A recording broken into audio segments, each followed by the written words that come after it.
तो गाइस कैसे हो आप लोग। तो swallow star to land of origin के चैप्टर नंबर 408 में आप सभी का स्वागत है।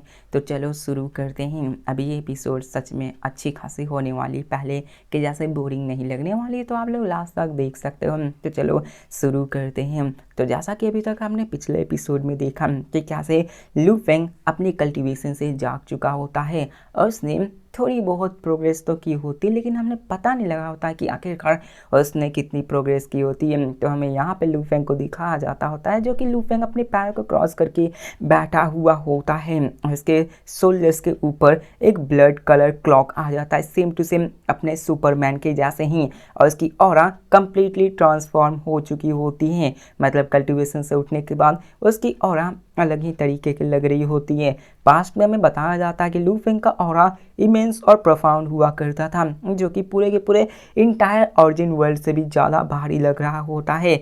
यहाँ तक कि जितने भी ह्यूमन एंसेस्टर्स हैं वो लू फेंग को देखा करते थे तो उनके भी सर में दर्द हो जाने लगता था। उन्हें ये भी पता था कि लू फेंग कितना ज़्यादा पावरफुल है।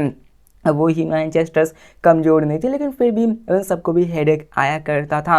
उनकी डिफेंसिव कैपेबिलिटीज़ भी इन्फिनिट ह्यूमन स्पेस में अच्छी खासी मानी करती थी, लेकिन लू फेंग की उस वक्त ऑरा इतनी प्रोफाउंड थी कि उन सबको भी हेडेक आया करता है। अब यहाँ पे हमें ये भी बताया जाता है कि लू फेंग की डिफेंसिव कैपेबिलिटीज़ ह्यूमन एंसेस्टर्स के टॉप लिस्ट में आया करती है, लेकिन जितने भी ह्यूमन एंसेस्टर्स हैं वो ऐसे डिफेंसेस से डरा नहीं करते हैं। आफ्टर ऑल इस पूरे के इन्फिनिट ह्यूमन स्पेस के अंदर 30 इमॉर्टल बीइंग्स हैं, तो डिफेंसिव पावर्स बढ़ जाने से आप क्या कर सकते हो? कुछ नहीं। जबकि आप इमॉर्टल हों तो डिफेंसिव पावर्स बढ़ने से बस आपकी ड्यूरेबिलिटी बढ़ जाएगी, आपको फिनिश करने में ज़्यादा टाइम लगेगा, आपके क्लोन्स को तबाह करने में ज़्यादा टाइम लगेगा। वैसे तो इमॉर्टल है ही, वो बाद में खुद को रीजनरेट कर ही लेंगे। तो इतना डिफेंस के स्ट्रेंथ में कोई भी इम्प्रेसिव करने वाली बात ही नहीं है, होने की बात ही नहीं है, इसलिए सब लोग इतना कर रहे होते हैं। ह्यूमन एंसेस्टर जिस चीज़ से सबसे ज़्यादा डरते हैं वो चीज़ होती है ओवरवेलमिंग डिस्ट्रक्टिव पावर्स। अब जो बंदा इमॉर्टल नहीं है तो उनके तो क्लोन को मार कर तबाह करके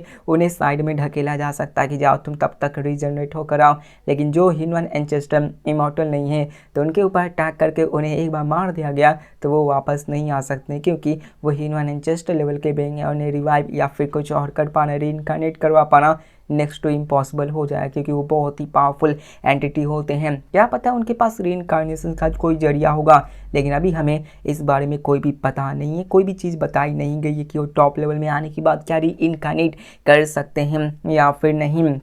अब लू फेंग की पावर्स के बारे में बात करें तो लू फेंग की सिर्फ एक सोल ऑफेंसिव टेक्निक होती है, जो कि होती है ग्रेट ऑरिजिन डिस्ट्रक्शन, जिसको कि वो धमाके से सब पर अटैक करता है। और यहाँ पर लू फेंग अपनी वॉस्ट एनर्जी रिजर्व पे ही रिलाई करता है। अगर वो ख़त्म हो गई तो लू फेंग फिर से उतने बड़े डिस्ट्रक्टिव पावर्स को नहीं निकाल पाएगा।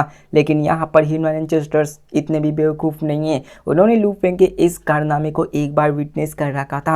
उन्होंने इसके लिए काउंटर मेजर्स को भी प्रिपेयर कर रखा कि अगर फ्यूचर में लू फेंग ऐसा करेगा तो हम क्या कर सकते हैं। जिसके साथ लू फेंग सोचते हुए कहता है कि मेरी ह्यूमन लाइफ एंड देख डाउ वो सारे फंडामेंटली लाइफ से ही जुड़े हुए हैं, जबकि अभी मैंने कुछ डिस्ट्रक्शंस कैपेबिलिटीज़ को पोजेस कर लिया है, लेकिन फिर भी इन दोनों के बीच का जो हाईएस्ट पावर लेवल गैप है वो बहुत ही ज़्यादा है। अब यहाँ पे हाईएस्ट लेवल पावर्स एक क्वालिटेटिव लीप होती है। लू फेंग ने ब्लड क्रेन टेरिटरी के ब्लड पावर्स को एब्जॉर्ब कर लिया था, जिसकी वजह से उसकी ह्यूमन लाइफ एंड डेथ डाउ वो आगे बढ़ चुकी थी, लेकिन वो बाकी सब में इंफीरियर रह चुका था।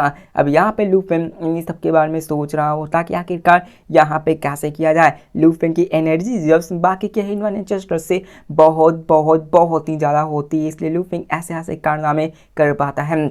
जिसके साथ लू फेंग ये भी कहता है कि मैंने जो डाओ को अभी सीखा है वो सेवरिंग पावर से मैंने सीखी है, और ये ह्यूमन ब्लेड डाओ के ही जैसी मानी जाती है, और अनडाउटली मैंने इनमें से कई सारे शॉर्ट कमिंग्स को माप लिया है, लेकिन फिर भी अभी बहुत कुछ बचा हुआ है। और यहाँ पर मैंने highest level of destruction powers को सीखना बाकी है। अभी मेरे अंदर डिस्ट्रक्टिव की कैपेबिलिटीज़ तो आ चुकी है, लेकिन मुझे अभी और भी आगे जाना है। मतलब ये समझ लो, यहाँ पे सिर्फ ये कहने का मतलब है कि लू फेंग ने डिस्ट्रक्टिव पावर्स को सीख लिया होता है। उसके पास डिस्ट्रक्टिव की डॉ मौजूद हो चुकी है, लेकिन वो उतनी प्रोफाउंड नहीं होती जितनी की लाइफ होती है। मतलब लू फेंग इसको और भी लेवल अप करवाएगा, जिसके साथ लू फेंग स्माइल करने लगता है और ये भी कहता है कि जो मेरी सेवरिंग पावर है, जो कि उसने अपने डिस्ट्रक्शन पावर्स जो कि डॉ है उसे से सीखी होती है, तो ये सेवरिंग पावर्स अभी के फिलहाल में लॉर्ड जिन, लॉर्ड बिंगवांग और लॉर्ड मोमेंट के सामने उतनी पावरफुल नहीं साबित होगी, क्योंकि वो सब प्योर डिस्ट्रक्शन से बने हुए हैं, तो उनकी पावर्स ज़्यादा होगी ही।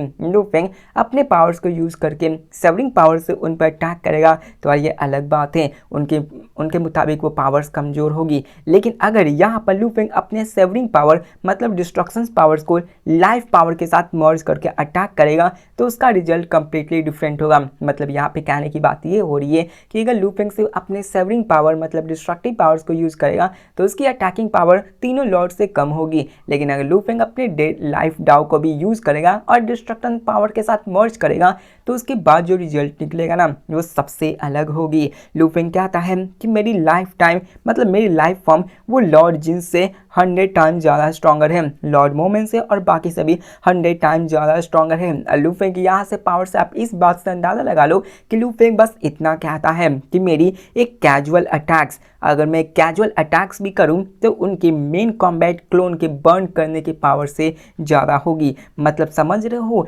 लू फेंग यहाँ पे क्या कहने की कोशिश कर रहा है? कंफ्यूज मत होना, मैं फिर से रिपीट कर रहा हूँ। लू फेंग वही कहता कि अगर मैं दोनों डॉग को मिला के अटैक करूँ तब उसकी पावर्स इतनी ज़्यादा हो जाएगी कि मेरी एक सिंगल स्लैश भी अगर वो अपने एनर्जी रिजर्व के साथ अटैक करे तो इतनी ज़्यादा पावरफुल होगी कि अपने लॉर्ड मोमेंट अपने फुल पावर्स को बर्न करके जो अटैक करे तो उससे भी ज़्यादा होगी।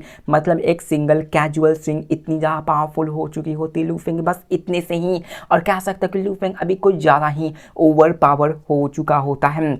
लू फेंग अब यार सोचने लगता है कि यार मेरी इतनी टेरिफाइंग एनर्जी के साथ आखिरकार मैं आगे किस तरह के डिस्ट्रक्टिव फोर्स को पा सकता हूँ, और वो खुद में ही हैरान हो जाता है क्योंकि यार ह्यूमन एंसेस्टर जितने भी होते हैं अगर वो 2 हाईएस्ट लेवल पावर्स को मास्टर कर लेते हैं तो वो एक लॉर्ड को राइवल कर सकते हैं। लेकिन अगर उनकी कॉम्बिनेशन परफेक्ट हो, मतलब दोनों ह्यूमन डॉग की कॉम्बिनेशन एकदम परफेक्ट हो जैसे स्पेस एंड टाइम, तो उसकी पावर्स इतनी ज़्यादा हो जाती है कि यार वो अपने मिस्टीरियस और साथ में कुछ अपॉर्चुनिटीज को मिलाकर वो किसी लॉर्ड को भी सरपास कर देते हैं। एग्जाम्पल के रूप में बिन फेंग ह्यूमन एंसेस्टर, एल्फुनार्ड सर्पेंट ह्यूमन एंसेस्टर्स, कैफ्यूजी, मॉकजी, वो सभी इसी टाइप में आते हैं। और यहाँ पर लू फेंग ये भी बताता कि कैसे एल्फुनार्ड सर्पेंट ह्यूमन एंसेस्टर्स और बाकी उन दोनों के पास 2 हाईएस्ट लेवल पावर्स की कंबाइंड पावर्स हैं। और लू फेंग इन सबको देखते हुए कहता है कि उन सब के पास तो 2 हाईएस्ट लेवल पावर्स हैं, लेकिन मेरे पास 2 हाईएस्ट मतलब 2 ह्यूमन लेवल डॉग्स हैं और साथ में एक हाईएस्ट लेवल पावर्स भी मौजूद है। तो इसका मतलब ये हुआ कि मैं उन सबसे ज़्यादा स्ट्रॉन्गर हूँ। और लू फेंग यहाँ पे ये महसूस करता है कि वो उन सभी को सरपास कर सकता है, वो किसी भी ओपोनेंट को सरपास कर सकता है। लेकिन यहाँ पर सिर्फ 2 ही ऐसे बंदे थे जिसके बारे में लू फेंग अभी सर्टेन नहीं था कि वो उनको सरपास कर पाएगा या फिर नहीं। ऑफ कोर्स वो लॉर्ड जिंगमैंग होते हैं और लॉर्ड साजुओ होती हैं, जो कि यार सबसे मोस्ट पावरफुल होते हैं। और लू फेंग यहाँ पे कह सकते हो तो टॉप 3rd पे आ चुका होता है। उसकी डिस्ट्रक्टिव पावर्स अभी हमें अच्छे से दिखाई नहीं गई कि आखिरकार वो कैसे बढ़ी, लेकिन हमने ये देखा कि उसने 7 एपोज तक अपनी कल्टिवेशंस को किया। 7th रेल में रहकर 7th एपोज ने कुछ ज़्यादा ही किया था, तो वहाँ पर वो रह के अपनी डिस्ट्रक्टिव पावर्स को इस्तेमाल किया था, उसको बढ़ाया था, जिसकी वजह से लू फेंग की इतनी क्वालिटेटिव चेंज हुई होती है। अब यहाँ पे लू फेंग ये नहीं सोच पाता, मतलब उसे ये नहीं पता होता कि आखिरकार क्या वो उन दोनों को हरा भी पाएगा या फिर नहीं, क्योंकि वो दोनों सबसे ज़्यादा पावरफुल हैं, लॉर्ड जिंगमैंग और साजुओ, क्योंकि उनके पास भी हाईएस्ट लेवल की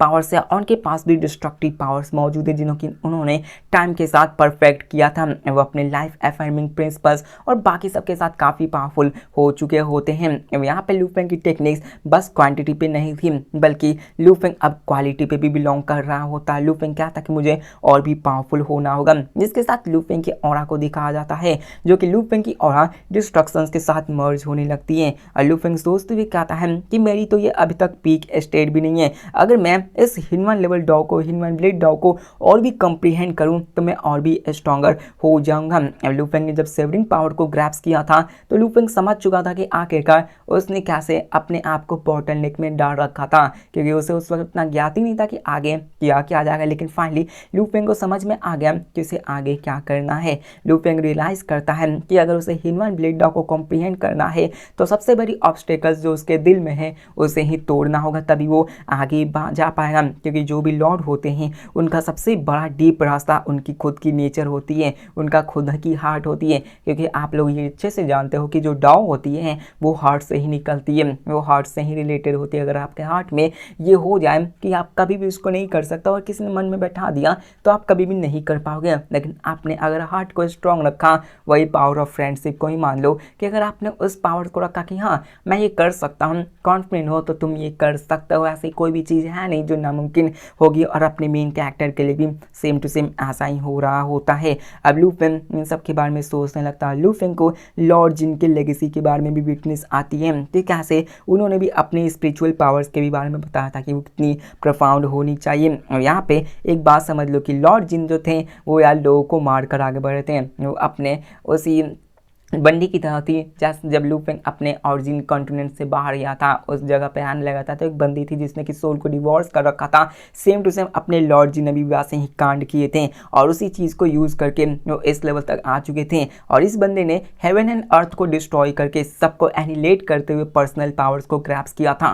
लेकिन लू फेंग ऐसी पावर्स को कभी भी एक्सेप्ट नहीं कर सकता। इसलिए लू फेंग कंक्लूड करते हुए कहता है कि मेरे हार्ट को डिस्ट्रक्शंस के पार्ट पे तो होनी चाहिए, लेकिन वो हिनवान ब्लेड डॉग को सेंटर रहेगी। मतलब मैं उसी से सीखूंगा, ना कि मैं बेगुनाह लोगों को मारकर उनसे अपने डिस्ट्रक्शन की पावर को सीखूंगा। लू फेंग इन सब के बारे में सोच रहा होता है। लू फेंग वहाँ पे अपने सेवरिंग हार्ट ब्लेड को फिर से एंडलेस एयर तक हॉर्न करता है, उसको और भी पावरफुल बनाता है ताकि वो उसके हाईएस्ट पावर्स को और भी अच्छे से ग्रैप्स कर सके। लेकिन लू फेंग को अभी और सीखना था। ऐसा नहीं था कि लू फेंग ने कंप्लीटली उसको मास्टर कर दिया है, बस इतना समझ लो कि लू फेंग ने हल्के हल्के पावर्स को एक हिनवान डाओ को कॉम्प्रीहेंड कर लिया, जो कि फुली हिनवान डाउज नहीं है। उसे और भी सीखना है। तो यार बाद में मत कहना कि यार ऐसे कैसे हो गया, बस उसे और अभी सीखना है। जिसके साथ लू फेंग वहाँ पे सोचता है, मतलब बार बार सोचता ही है और कहता है कि मेरी एक्यूमुलेशंस अभी सफिशिएंट लेवल पे आ चुकी है, लेकिन मुझे अभी अपने हार्ट के ग्रेटेस्ट फ्लॉज के बारे में रियलाइजेशन हो चुका है। मुझे आगे चलकर इसको हार्मोनी में रहना होगा ताकि मैं अपने परफेक्शंस को मास्टर कर सकूं। जिसके साथ यहाँ पे लू फेंग कहता है कि मुझे और जमा करना होगा, मैं और जमा करूंगा उतना ही बेहतर होगा। जिसके साथ लू फेंग अपने कल्टीवेशंस में आगे बढ़ने लगता है। और फाइनली कुछ समय बाद लू फेंग अपने सोच के साथ उसकी कल्टीवेशंस केव खत्म होती है और उसके डिस्ट्रक्शन फोर्स वापस अंदर आ जाती है। अब तभी लू फेंग वहाँ पे उठते हुए कहता है ब्रदर वुलान, मैं अब नेक्स्ट लेवल में जा रहा हूँ एक्सप्लोर करने के लिए। जिसके साथ ब्रदर वुलान को दिखाया जाता है, जो कि लू फेंग से कहता कि कॉन्ग्रेचुलेसन्स ब्रदर लू फेंग। अब यहाँ पे वो लू फेंग के अंदर से उनीसा इनविजिबल रिपल्स मतलब उसकी ऑरा को महसूस कर पा रहा होता है, जिसकी वजह से लॉर्ड वुलान को पहले ही पता चल चुका होता है कि लू फेंग केओस डिस्ट्रक्शंस रेलम्स के मास्टर बन चुका है, वो उसके अंदर एंटर कर चुका होता है। मतलब कि उसने थोड़ी मोड़ी कल्टीवेशंस में प्रोग्रेस कर लिया, उसने थोड़ी मोड़ी डिस्ट्रक्शंस को सीख लिया है। लेकिन लॉर्ड वुलान को बस इतना ही लगा था कि लू फेंग ने बस थोड़ी सी ही कल्टीवेशंस में प्रोग्रेस बनाई है, लेकिन वहां पर उन्हें ये बिल्कुल नहीं पता था कि लू फेंग ने असल में एक सेकेंड डाओ को क्रिएट कर रखा है। मतलब लू फेंग अपने सेकेंड डाओ को भी क्रिएट कर दिया होता है। लेकिन यही मैं बता दूं कि लू फेंग क्रिएट तो कर दिया है, लेकिन उसमें अभी बहुत सीखने को बाकी है। क्योंकि लू फेंग अभी यहाँ पे 7th लेवल तक तो नहीं रुकेगा ना, लू फेंग को अभी 20, 30, 40 उससे भी हायर लेवल तक जाना है। तो लू फेंग अपने आप को और भी प्रोफाउंड बनाता जाएगा, इसलिए यहाँ पे ये सब चीज़ें चल रही होती हैं। अब यहाँ पे अगर लॉर्ड्स को पता चलेगा ना कि लू फेंग ने अपने सेकेंड हिनवान डाओ को बना लिया है, तो सभी बंदे हैरान हो जाएंगे। क्योंकि एक सेकेंड हिनवान डाओ लेवल को बनाना कोई छोटी मोटी बात नहीं होती है। ये लू फेंग के लिए नहीं बल्कि पूरे के पूरे इंटायर फैक्शंस के लिए बहुत बड़ी सी बात है। वैसे न्यूज़ अपने लॉर्ड्स के पास तो शेयर करनी चाहिए। जिसके साथ हमें सीन चेंज कर एबिस ऑफ डिस्ट्रक्शंस का सीन दिखाया जाता है, जहाँ पे एक मिस्टीरियस लैंड मौजूद होती है। और यहाँ पर बताया जाता है कि इसके अंदर वही सारी बातें होने लगती है। हमें इटर्नल लैंड्स के बारे में बताया जाता है, जो कि आपको पता ही है वो क्या है। वहाँ पे सीड्स कैप्चर की जाती हैं और वहाँ पर जो बंदे रहते हैं वो इमॉर्टैलिटी को शो करवाते हैं कि यहाँ देखो मैं पावरफुल हूँ। और जो बंदा एबिस ऑफ डिस्ट्रक्शंस में ऑक्यूपाई करता है तो यार वो टॉप 30 में आया करते हैं और वो रिनॉल्ड फिगर्स होते हैं पूरे इन्फिनिटी स्पेस के अंदर। यहाँ तक कि लोटस प्रिजन माउंटेन माउंटेन और ह्यूमन बीस्ट एंसेस्टर्स उन्होंने भी टॉप 5 लेवल्स को ऑक्यूपाई कर रखा है, जिसकी वजह से उन्हें भी इटर्नल लैंड में जगह मिली हुई होती है। और यहाँ पर ये सभी चीज़ें होने लगती है, जिसके साथ में सीन चेंज कर लू फेंग को दिखाया जाता है, जो कि लू फेंग फाइनली 8 लेवल के अंदर घुसता है। लू फेंग वहाँ के टाइम एंड स्पेस को तोड़ते हुए वो 8 लेवल ऑफ एबिस ऑफ डिस्ट्रक्शंस में चला जाता है। लेकिन यहाँ पर जैसा लू फेंग का भी 1 से 7 तक जाने वाला है वैसा स्मूथली नहीं जाने वाला। और यहाँ पे हम लोग लू फेंग की पावर्स को भी देखने वाले हैं कि आखिरकार लू फेंग की पावर्स किस हद तक बढ़ चुकी है, और ये बहुत ही सरप्राइजिंग होने वाली है। तो यहाँ पे लू फेंग 8 लेवल में जाता है, और 8 लेवल में जैसे ही लू फेंग जाता है तो वहाँ पे चारों तरफ कह सकते हो कि कोहरा छाया हुआ होता है, चारों तरफ मिस्ट ही मिस्ट भरी हुई थी। और हमें वहाँ पे मिस्ट के अंदर से एक कलरफुल ब्लैक फिगर को दिखाया जाता है, जो कि बाहर निकलता है और उसकी पूरी बॉडी ब्लैक स्केल से कवर होती है, उसकी आंखें ब्लड रेड आई की तरह होती, जिसके अंदर से आग निकल रही होती है और लू फेंग की तरफ ही घूरे जा रहा होता है। इसके साथ वो बंदा लू फेंग से कहता है कि लॉर्ड लू फेंग, क्या तुम हमारे केओस डिस्ट्रक्शन रियल्म में मेरे इस जगह को छीनने के लिए आए हो? अब यहाँ पे लू फेंग उसकी तरफ देखता है तो पता चलता कि वो कोई और नहीं वो वू ह्यूमन एंसेस्टर होता है। लू फेंग भी उसकी तरफ घूर कर देखने लगता है। अब ये टावरिंग ब्लैक एंटिटी वो ह्यूमन एंसेस्टर होता है, जो कि टॉप 5 इमॉर्टल बीइंग में से एक था। वो आई स्पीक फैक्शंस का बंदा होता है, जिसके साथ लू फेंग उसकी बातें सुनते हुए कहता है कि देखो, मैं बिलीव करता हूँ कि तुमने सेंस कर लिया होगा कि मैं फर्स्ट लेवल से केओस डिस्ट्रक्शन रेल्म से आते जा रहा हूँ, और मैं वहाँ पे कुछ इंटरवल ऑफ टाइम रहकर आगे के नेक्स्ट लेवल में जाता जा रहा हूँ। मेरी जर्नी एबिस ऑफ डिस्ट्रक्शंस में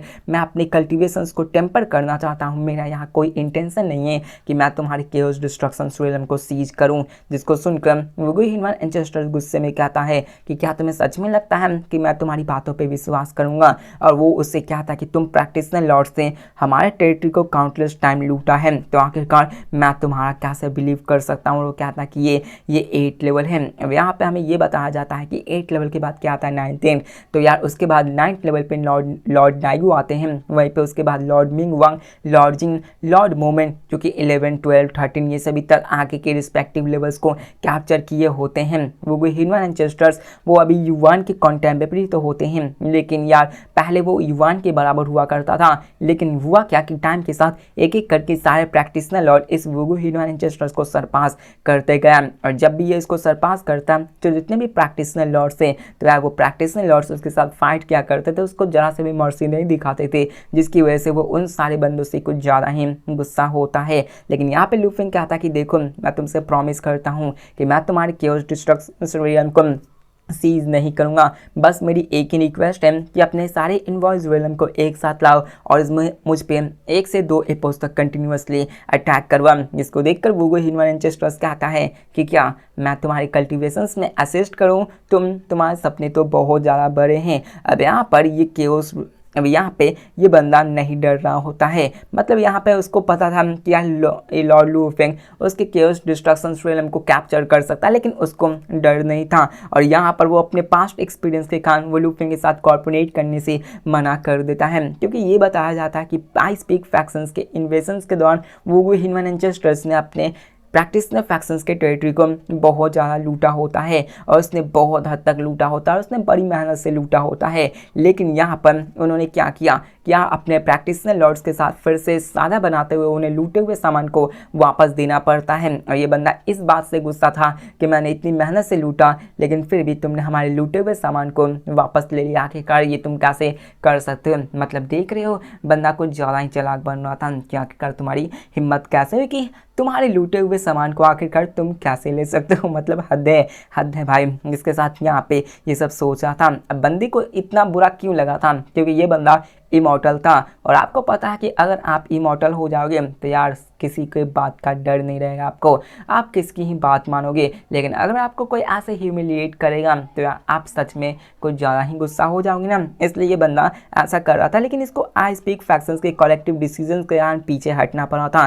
लेकिन इस मोमेंट पे यार वो अपने लू फेंग के साथ कॉर्पोरेट करने से मना कर देता, और वो यहाँ पे सिंपली कहता है कि मैं तुम्हारे साथ कॉर्पोरेट नहीं करूँगा, चलो यहाँ से भागो, दफा हो जाओ और नेक्स्ट लेवल पे जाओ। लेकिन ये देखकर लू फेंग एक्सप्रेशन कोल्ड हो जाते और कहते कि क्या तुम कॉर्पोरेट करने से रिफ्यूज करते हो? अगर हाँ रिफ्यूज करते हो तो चलो मैं तुम्हें फोर्सफुली करवाऊंगा। अब यहाँ पे ये सुनकर वो विनचेस्टर हंसने लगता और कहता कि क्या तुम मुझे फोर्स करोगे, और यहाँ पे वो हंसने लगता और कहता कि अगर मैं मना कर दूँ तो तुम यहाँ पे एक सिंगल रियलम इन्वॉल्व को भी टच नहीं कर सकते हो, चलो अब निकल जाओ मेरे केओस ऑफ डिस्ट्रक्शन से। और जोर जोर से हंसने लगता है। वो अपनी पावर्स को यूज़ करके वहाँ पे अपनी पावर्स को यूज़ करता है और वहाँ पे एक डार्क क्लाउड पूरी तरह से घेर देता है और दिखाया जाता है कि एकदम से एंडलेस स्टॉर्म्स चारों तरफ लूफिंग को घेरना शुरू कर देती हैं और उसमें उसने केओस डिस्ट्रक्शन रियलम्स के रियलम पावर्स को भी एम्पलीफाई करके अटैक करवाया होता है। अब यहाँ पे हंड्रेड्स ऑफ रियलम इनवॉइस की पावर्स और साथ में अपने वुगु ह्यूमन एंसेस्टर्स के कंबाइंड स्ट्रेंथ के साथ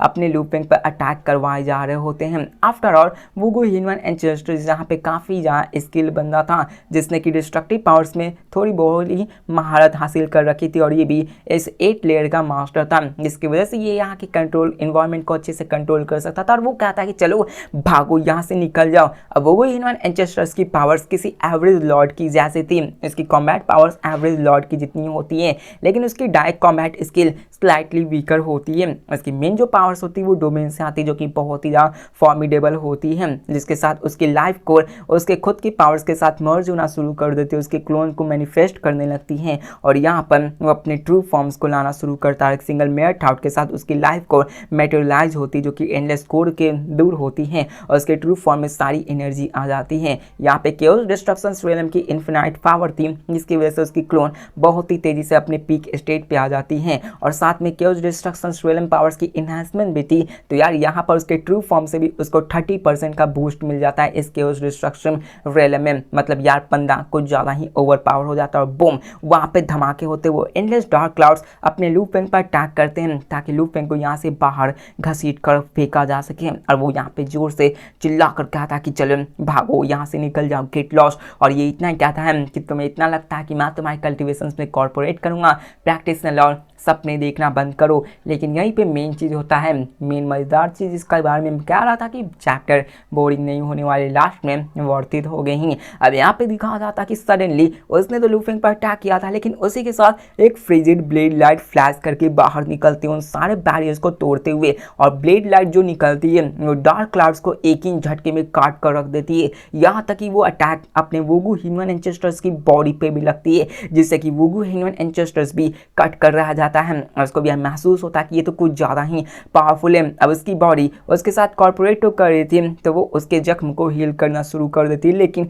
वुगु ह्यूमन एंसेस्टर्स काफ़ी ज़्यादा शॉक और गुस्से में भी हो जाता है कि ये तो कट रहा है, ये तो टूट कर बिखर रहा है। और उस सामने बंदे को देखता है जो कि अपने पास एक ब्लेड लाइट लेकर खड़ा होता है, उसके अंदर से कुछ ज़्यादा ही टेरिफाइंग ऑरा निकल रही होती है और वो अपना बंदा जो लूफिंग होता है ना वो वहाँ पे अटैक करके सीधे फैंटम ऑरिजिन कोर की तरफ जाने लगता है। ये फैंटम ऑरिजिन कोर वही जगह होती है जहाँ पे अगर किसी बंदे ने उसको रिफाइन कर लिया तो वो उस जगह का मास्टर बन जाता है। मतलब कह सकते हो कि हाँ वहाँ पर लूफिंग सीधे रिफाइन करने चला जाता है क्योंकि लूफिंग अच्छे से जानता था कि ये बंदा वैसे भी इमॉर्टल है, ये मेरा साथ देने वाला नहीं है, तो मैं यहाँ का मास्टर बन गया तो मैं सारी पावर को कंट्रोल करके खुद पर अटैक करा के नेक्स्ट लेवल में जाकर कुछ कंट्रोल करके ये सब कर सकता है। इसलिए लूफिंग सीधे वहीं पर चला जाता है जिसको देखकर वुगु ह्यूमन एंसेस्टर शॉक और गुस्सा दोनों हो जाता है और कहता है नहीं ऐसा नहीं है, ये अच्छा नहीं है। और वो वहाँ पे उसको रोकने के लिए जाने लगता है लेकिन उसकी स्पीड लूफिंग से काफ़ी कम होती है क्योंकि यार उसकी पावर्स लूफिंग से कम थी और स्पीड भी कम होती है।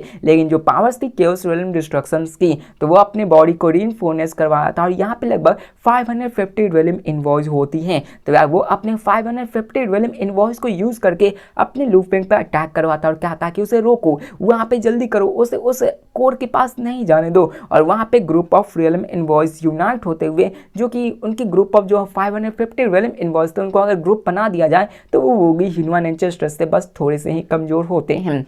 और वहाँ पर वो सारी ह्यूमन एंसेस्टर्स मतलब वो सारे रियलम इनवॉइस एक साथ मिलके अपने लूफिंग पे अटैक करते ताकि वो थोड़ा सा भी डिले कर सके। अब लूफिंग को डिले करा दिया गया तो वहाँ पे वो ह्यूमन एंसेस्टर्स बीच में जाकर लूफिंग को रोक सकता है, रोकने की वो सोच सकता है लेकिन लूफिंग के पास वो जैसे ही 550 रियलम इनवॉइस आते हैं तो लूफिंग क्या करता है कि वहाँ पे अटैक करता है और वो सारे 550 इनवॉइस भी अपने फुल पावर्स के साथ अटैक करते हैं। वहाँ पर लूफिंग कैसे हटने वाला था, लूफिंग अपने कंडेंस ब्लेड लाइट से अटैक करता है और एक अटैक में, एक सिंगल अटैक में 300 रियलम इनवॉइस खत्म हो जाते हैं। मतलब जब लू फेंग फर्स्ट लेयर में आया था तो आप लोग ध्यान दो, लू फेंग जब अटैक किया था तो कुछ 10-15 ही खत्म हुए थे।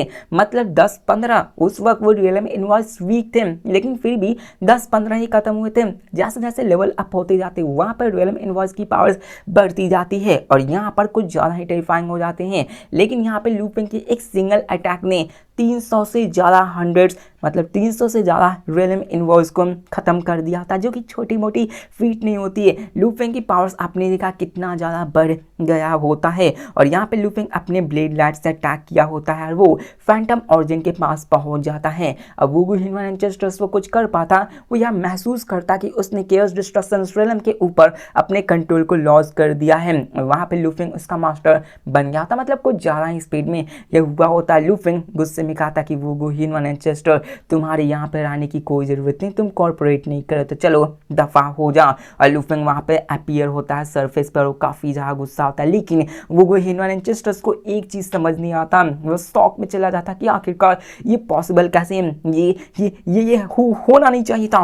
बंदे की जो हालत होती है ना वो देखने लायक थी और वो यहाँ पे पूरी तरीके से हैरान हो जाता कि आखिरकार पूरे पावर्स, पूरे रियलम इनवॉइस के अटैक से आखिरकार लू फेंग कैसे बच सकता है और लू फेंग ने एक ही झटके में इतने सारे रियलम इनवॉइस को कैसे मार दिया। क्योंकि लू फेंग ने पहले इतने टेरिफाइंग स्ट्रेंथ को टू फैक्शंस के वॉर के दौरान नहीं दिखाया था और उस बंदे को यकीन ही नहीं हो रहा था कि लू फेंग इसमें कामयाब कैसे हो गया था। उस बंदे की पूरी तरह से फट चुकी होती है। मतलब हम लोग नेक्स्ट एपिसोड में देख सकते हैं कि लू फेंग के पावर्स के बारे में सबको पता चलेगा और लॉर्ड्स को भी अपने लू फेंग के सेकंड डॉग के बारे में पता चल जाएगा और कह सकते हैं कि पूरे इन्फिनाइट इनर स्पेस के अंदर एक तहलका सा मचने वाला है और लू फेंग की पावर्स फिर से बूस्ट होने वाली है। और नेक्स्ट एपिसोड में तो हम लोग लू फेंग को अपन नहीं जाते देख सकते हैं क्योंकि डिस्कशन सी होने लगेगी। लेकिन हम लोग कुछ एपिसोड्स बाद हम लॉर्ड जिंगमैन और सांजो के बीच के बैटल्स को भी देख सकते हैं। तो मिलते हैं नेक्स्ट वीडियो में, तब तक के लिए बाय।